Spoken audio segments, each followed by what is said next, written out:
Hey everyone, welcome to this video. This tutorial is designed to go with one of two of my kits. One of the kits is just an embroidery kit, so it has the flourish, but the other kit has the whole shebang. So it's got, along with all the embroidery stuff, it also has dress fabric and a pattern, and that is going to be in another tutorial. So like I said, this tutorial is just going to concentrate on the embroidery work.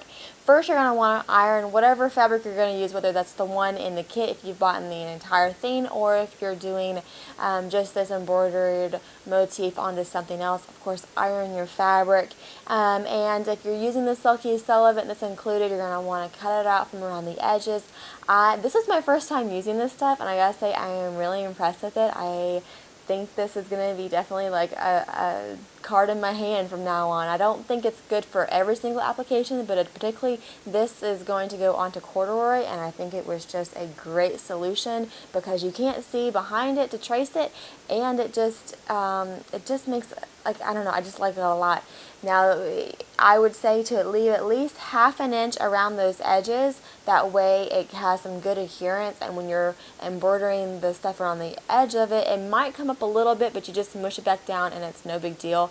I found that my hands, when I put it onto the fabric, if I touched the sticky residue at all, my hands did, it did get sticky. I had to wash my hands. But as far as my needle went, it really didn't gum up my needle, like, ever so slightly, but I think the pros of this stuff will, like, surpass the cons. So it's some of my new favorite stuff. Anywho, so like I said, remove the backing of it, place it on your fabric, and then I just place it on an oversized rectangle. So whatever garment you're doing, whether that's the kit, my dress kit, or if you're just taking this and running with it onto another garment, do it on an oversized rectangle, and then you'll cut out your pattern piece later on. Be mindful of where you have that placed and all of that sort of thing. Make sure it's on grain and that sort of stuff. So I did do a very good job ironing my fabric, as you can see in the footage. I didn't realize it looked this bad, honestly, until I looked at the footage. And then I put my fabric in the hoop, and I know it has not been wrapped yet. I have a whole nother video explaining how to wrap your embroidery hoop and how life-changing it is. So definitely go check that out. And I also have a video on how to get your fabric super taut when you put it in an embroidery hoop. So I will have all those videos linked down below for y'all. So I started with the flowers in the middle, and I used 321, and this is an on your sheet, like all the colors on the diagram for it. But I just did a straight stitch, like a satin stitch, back and forth, and I would go to the top of the leaf, and then I would pick up my next stitch right next to there. So aka I'm not doing the whole length of flourish underneath the back side. And so yes, it saves on flourish, but also it doesn't put bulk behind your work. Now, a side note, if you don't want to do this method, you do have enough flourish in your kit to go on the back side. So if you just if you want to start, go back and forth, back and forth, back and forth, I have included enough flourish for you to do that. But if you want to reduce bulk on the back side, then a bonus is you have some extra flourish left over to do another little project or something. So to tie off, you can go through some stitches and then go through them again and wrap your needle twice to pull tight.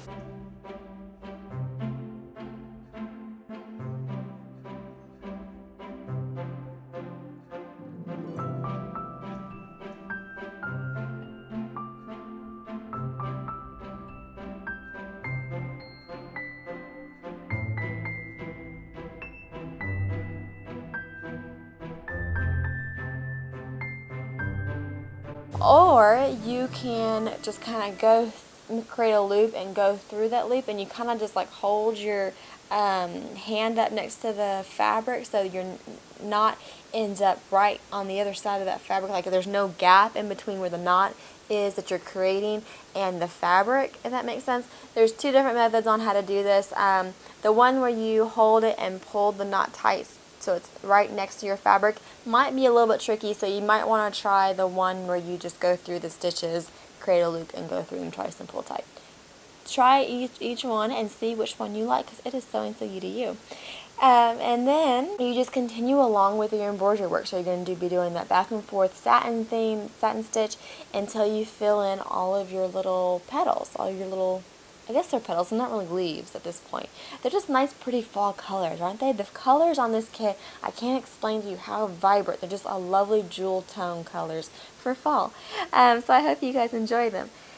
So then I moved on to, once all the petals were done, I moved on to the leaves, which is the same satin stitch process. So I would start with the leaf, and the leaf that is connected to the stem, I would do the leaf first, although it doesn't really matter, and then I would go up that stem.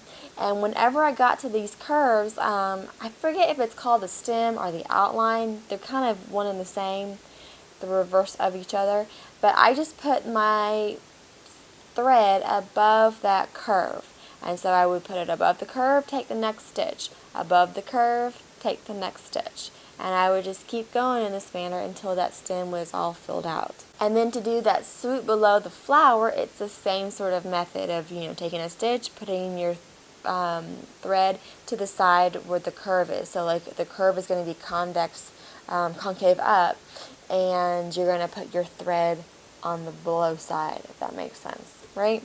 So then I moved on to the French knots, and you're just going to do a cluster them in the center. So to do a French knot, I think I do mine a little bit unusual for most people.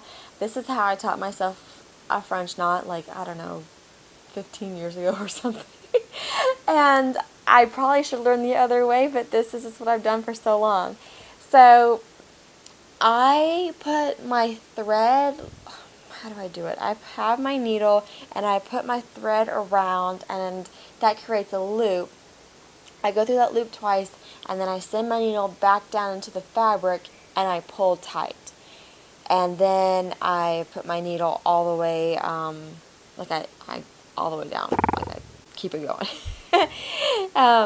And sometimes the little silky cell of it and stuff like this, I mentioned this before, it starts to come up a little bit, and in this case I would just press it back down with my finger. It was no big deal. I gotta say I really like this stuff. So I repeat the same thing for the collar. Just be careful how you place the motif on your fabric. Make sure, same with the motif on your bodice or your yoke or whatever you're doing, make sure that it is aligned to the grain how you want it, so that when you go to cut out your pattern piece, it's the orientation that you want. Am I making sense? So once all the embroidery was done, I rinsed it under some water. It was just cool water, and there was a little bit of like residue of this stuff around the perimeter of each of like the petals, the leaf, whatever. And I found if I just like rubbed the fabric together, then it didn't do any harm to my stitches, but it got the that residue away. If I can talk. It did the job. So then we move on to ironing, and we don't really have much 3D work here. We do have some French knots, but we don't have anything like bouillons or whatever. But a good habit I think to get into whenever doing hand work is to iron. So you put like something thick down. Traditionally you would use a thick towel. I couldn't find one, so I grabbed some of Daisy's got these little training undies that have like padding in them in case you have an accident or something. But so it's got some padding to it. So I just grabbed those, put those on my ironing board, and then you want to the good habit to get into is put something down that's thick, and then put your embroidery work face down onto that thick thing, and then you iron over top of it. And when you iron, you kind of hold the iron a little bit so you don't put the entire weight of your iron down on it, and it does a good job. I've got my notes here I'm referencing. So, that's it. That's right. That we've come to the end of it with ironing. So that's how you do the embroidery work for this little motif. Like I said, I appreciate y'all if you got one of these kits. And I look forward to doing more of these in the future. If you have any questions, of course, put them down in the comments below, and I will do my best to answer them. And as always, I appreciate y'all for watching, and I hope to catch y'all next time.